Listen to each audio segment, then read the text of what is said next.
ఈరోజు వర్క్ ఏంటంటే మొన్న పెట్టిన స్లాబ్ అయితే ఇదైతే పాకుడంతా క్లీన్ చేస్తున్నాము వాటర్తో.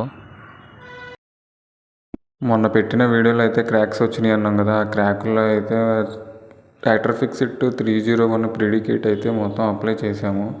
ఆ తర్వాత కొంచెం సిమెంట్లో వాటర్ పోసుకొని లిక్విడ్ అనేది మొత్తం పోసుకొని మొత్తం కింద నుంచి కలిసేలాగా మొత్తం కలుపుకోవాలి. ఈ లిక్విడ్ని ఇలా జాయింట్స్ ఉన్న కాడ ప్రతి చోట బ్రష్తో ఇలా అప్లై చేసుకోవాలి. మొత్తం క్లియర్గా మొత్తం జాయింట్స్ అన్ని కలిసేలాగా అప్లై చేసుకోవాలి.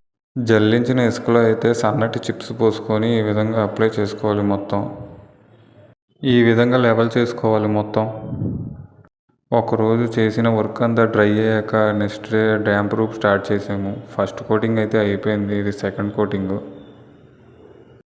జాయింట్స్ క్రాక్స్ అయితే చాలా ఉన్నాయి. ఆ జాయింట్స్ క్రాక్స్ ఉన్న దగ్గర అయితే ఈ విధంగా మెస్ చేసి పెయింట్తో అయితే అప్లై చేసాము. ఫైనల్గా అయితే మన వర్క్ అయితే మొత్తం కంప్లీట్ అయిపోయింది.